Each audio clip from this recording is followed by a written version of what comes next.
The world does not owe you peace. It does not owe you a path cleared of thorns, nor a sky emptied of storms.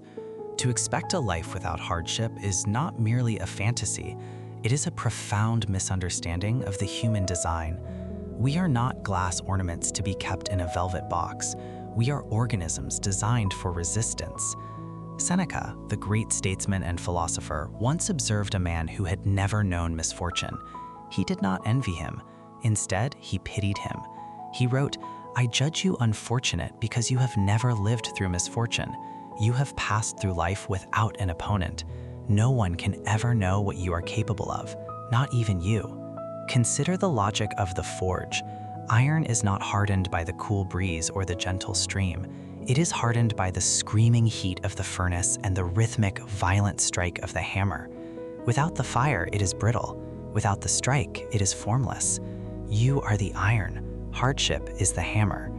To embrace hardship is to adopt the perspective of the inner citadel, a concept immortalized by Marcus Aurelius.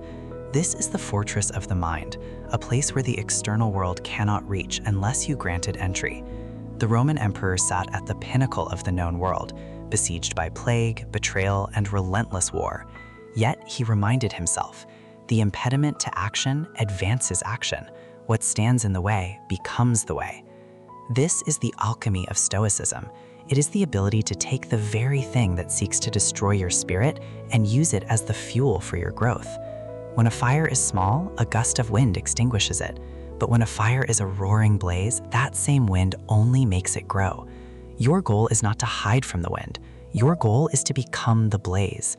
Logic dictates that there are two realms of existence, that which is within your power and that which is not. This is the cornerstone of Epictetus's teachings. You cannot control the economy, the weather, the cruelty of others, or the inevitability of loss. To fret over these things is to be a slave to fortune. But you have absolute sovereignty over your judgment. Hardship is an external event. Suffering is a choice made by the mind. When you encounter a setback, the world expects you to lament. It expects you to fold.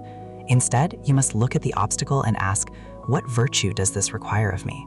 If it is a long delay, it requires patience. If it is a loss, it requires detachment.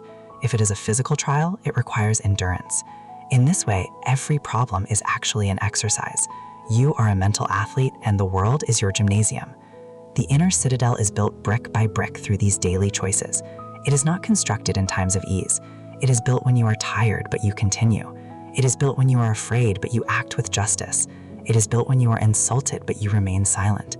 Seneca reminded us that difficulty strengthens the mind as labor does the body. If you run from every discomfort, you become fragile.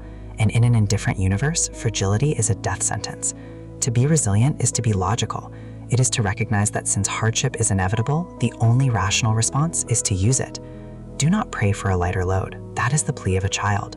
Instead, pray for broader shoulders. Pray for a mind that is so disciplined, so fortified, that it views catastrophe as merely raw material for a virtuous life. When the storm hits, and it will hit, do not ask why me. Ask what now? Stand within your inner citadel. Look out at the chaos of the world with a steady eye and a cold logic. Understand that the world can take your wealth, your health, and your reputation, but it can never take your character unless you surrender it.